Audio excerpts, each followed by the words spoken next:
Latest news updates కోసం ఇప్పుడే download చేసుకోండి మీడియా ఎఫెక్ట్స్ యాప్.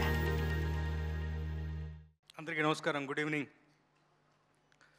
కెరీర్ బిగినింగ్లో సదాశివ సన్యాసి పాట రాసినప్పుడు కొంతమంది సీతారామ శాస్త్రి గారు అనుకున్నారు, చాలామంది మీరేం రాశారు అని చెప్పేసి ఆశ్చర్యపోయినటువంటి ఒకనొక సందర్భం.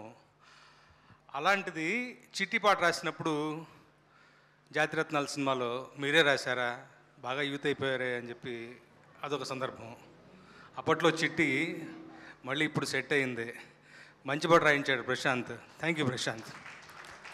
ఆ చిట్టి పాటకి మ్యూజిక్ రాదనే, ఈ పాటకి కూడా రాదనే మ్యూజిక్ కొన్ని అలా కుదిరేస్తాయి. ఈ పాట ఈ సినిమా తాలూకు ప్రమోషన్లో సింహభాగమైనందుకు నాకు చాలా సంతోషంగా ఉంది. ముఖ్యంగా ఇక్కడికి వచ్చిన దర్శకులు మిత్రులందరినీ వీళ్ళందరినీ చూస్తే యూవీ క్రియేషన్స్ అన్న సంస్థ మీద వాళ్ళకున్నటువంటి అభిమానం తేటతెల్లం అవుతుంది. అంతగా మంచి నిర్మాణ సంస్థ.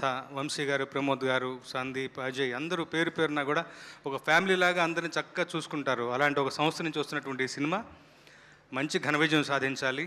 ప్రశాంత్ చాలా నెమ్మదస్తుడు, నింపాదిగా తనకు వలసిన టైం దొరికింది ప్రాజెక్ట్ని చెక్కడానికి.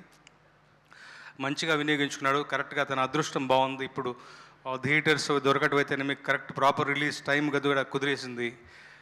భజే వాయువేగం అనే టైటిల్ ఎప్పుడైతే పెట్టారో మా అన్నయ్య గారు భరణి గారు చెప్పినట్లు ఆంజనేయ స్వామి తాలూకు అంశ ఏదో ఈ సినిమాలో ప్రవేశించింది. యునానిమస్గా నాకు బాగా గుర్తు, గ్రేటాంధ్రమూర్తి గారు ఫస్ట్ టైటిల్ గురించి ఒక ట్వీట్ చేశారు. సో అదొక పాజిటివ్ వైబ్గా అనిపించింది. సో మంచి టైటిల్ బాగా కుదిరింది. టైటిల్కి తగినట్టుగా అంటే ఏమాత్రం తగ్గకుండా ట్రైలర్లో కూడా చాలా రేసీగా అనిపించింది, చాలా మంచిగా ఎంగేజింగ్గా ఉంది. తర్వాత ఒక్క జానర్లో ఈ సినిమాని ఫిక్స్ చేసే సినిమా కాదని నాకు పర్సనల్గా అనిపించింది. రేపొద్దున మీరు కూడా అదే అవునంటారు. చాలా ఎంగేజింగ్గా ఉంది సినిమా. సో మా ప్రశాంత్ చాలా మంచి చేయాలి ఈ సినిమా. యూవీ క్రియేషన్స్ వరకు మంచి లాభాలు సంపాదించి పెట్టాలి.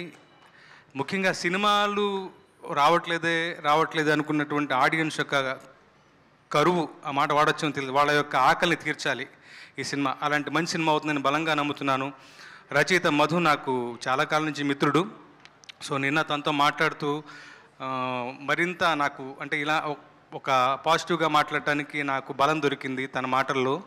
చాలా మంచి సినిమా అవుతుంది ఈ సినిమా. నిజంగా మీరు అందరూ కూడా ప్రత్యేకంగా ఆదరించాలని మనవి చేసుకుంటూ, ఇక్కడ నాకు చిన్న కనెక్షన్ ఉంది. కార్తికేయ హార్డ్ వర్క్ నమ్ముకున్నాడు. చిరంజీవి గారిని ఇన్స్పిరేషన్గా తీసుకుని పైకి వచ్చినవాడు. నాకు తనకి ఒక కనెక్షన్ ఉంది. మేమిద్దరం కూడా ఎన్ఐటి వరంగల్లో చదువుకున్న వాళ్ళమే. ఆ రకంగా కార్తికేయ అంటే నాకు ప్రత్యేకమైనటువంటి ప్రేమ. కార్తికేయ యొక్క దినదినాభివృద్ధిని చూస్తూ గమనిస్తూ ఉన్నాను. ఈ సినిమా అతనికి మంచి బ్లాక్ బస్టర్ విజయాన్ని సంపాదించి అతని కెరీర్లో మరొక మైల్ స్టోన్గా నిలవాలని చెప్పేసి కోరుకుంటూ సెలవు చేసుకుంటున్నాను. ఎక్కడున్నా కానీ కోటగారి వెంకటేశ్వర గారిని చూస్తే ఒక సంతోషం. ఇవాళ సభలో ఆయన ఉంటూ కూడా నిజంగా చాలా సంతోషం. మిమ్మల్ని కలుసుకోవడం చాలా సంతోషంగా ఉంది sir. Thank you so much. All the very best to Bhaje Vaayuvegam and to our UV creations, Karthikeya, Prashanth, everyone. ముఖ్యంగా రథన్ మ్యూజిక్ చేశాడు, పాటల వరకు అనుకుంటాను. If I'm right, Kapil recording చేసినట్టున్నాడు. కపిల్ కూడా ఒక ప్రామిసింగ్ యంగ్ టాలెంట్. అతను కూడా ఆల్ ది వెరీ బెస్ట్ చెప్తూ సెలవు చేసుకుంటాను. Thank you so much.